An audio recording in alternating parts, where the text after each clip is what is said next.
People speak about the dark night of the soul as if it begins when life falls apart, when suffering arrives, when relationships end, when the world you built starts collapsing. But looking back at my own life, I see something different. My dark night of the soul began much earlier. It began the first time I traded a piece of myself in order to belong. The first time I learned that love had conditions, that acceptance had conditions, that recognition had conditions. And like every child, I adapted. I learned what earned approval. I learned what should be hidden. I learned which parts of me were welcome and which parts were not. And slowly, without realizing it, I began building a mask. At first, it seemed harmless, a small compromise, a small adjustment. But compromises accumulate. 1 becomes 10, 10 become 100, and eventually you forget they were compromises at all. You call them personality, you call them identity, you call them yourself. But they are not yourself, they are survival. The years passed and the mask grew stronger, more convincing, more sophisticated. I learned how to play the role, how to say the right things, how to present myself in ways that earned acceptance. And the better I became at playing the role, the more distant I became from the one behind it. That is the strange thing about the dark night of the soul. From the outside, everything can look successful. You can build relationships, achievements, status, influence. You can build an entire kingdom around the mask. And because everyone around you is wearing masks as well, nobody notices. The performance becomes reality. The theater becomes the world. And eventually, even the actor forgets he is acting.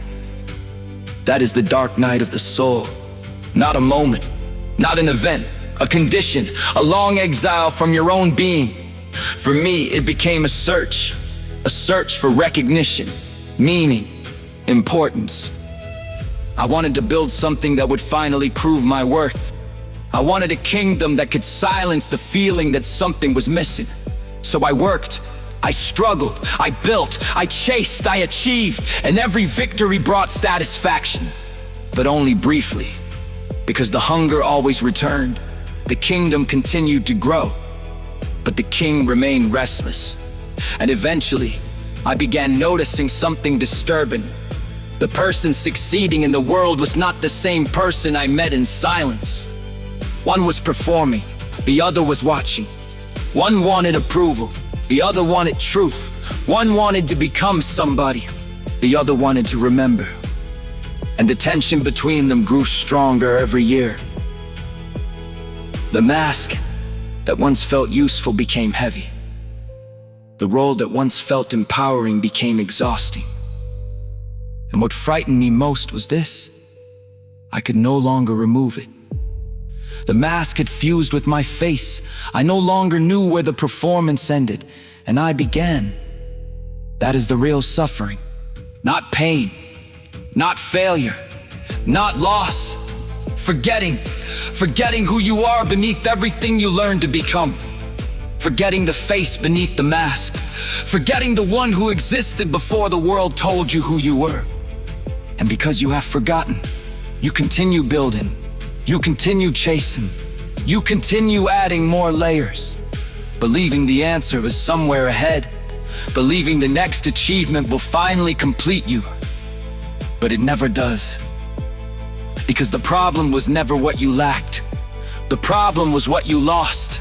And eventually a moment arrives, not because you become enlightened, not because you become special, but because you become exhausted.